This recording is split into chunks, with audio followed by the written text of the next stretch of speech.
સોસાયટીઓના tender નીકળ્યા છે ને વાસ્તવમાં કેટલા અમલ થયો છે અને કેટલાની સામે વાંધો છે, વિરોધ છે લોકોએ કર્યો, એવા કેટલા હશે અંદાજે પ્રોજેક્ટ? હવે અત્યાર સુધીમાં તો મેં પોતે બી 117 ટેન્ડર 2023-24 બહાર પડ્યા, તો કોઈ પણ આમાં નિયમ છે કે સોસાયટીની પહેલા 75% સંમતિ ટેન્ડર માટે આપવાની, અને એ આપ્યા પછી જ ટેન્ડર બહાર પડે.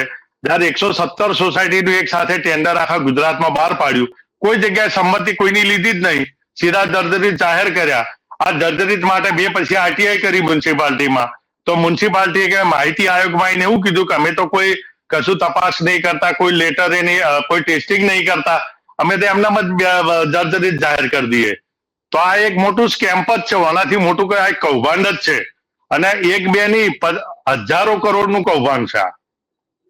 અને હમણે એક બીજો બી વિડીયો મોકલ્યો છે કે તમે બતાવો એમને સ્ક્રીન ઉપર, તો આ વિડીયો જુઓ. એક સારામાં સારું ઘર છે, અને આ છે કૃષ્ણનગરની બાલકૃષ્ણનગરનો, કે ત્યાં સારા ઘર બી બિલ્ડરોની વાતોમાં આવીને કે એસોસિએશનની વાતોમાં આવી, અને સારા ઘરના બારી બારણા બી લોકો કાઢી ગયા. જો તમે ખાલી વિડીયો સ્ક્રીન પર બતાવો લોકોને કે કેટલું સરસ ઘર છે, એ ઘરના બારી બારણા લોકો કાઢીને લઈને જતા રહ્યા. આ ઘરને હજુ 10-15 વર્ષ સુધી કઈ ના થાય. આવી તો કેટલીય સોસાયટીઓ અમદાવાદમાં છે, અને અત્યારે હકીકતમાં 2-4 સોસાયટી સિવાય કોઈનું રેગ્યુલર કામ નહીં ચાલતું.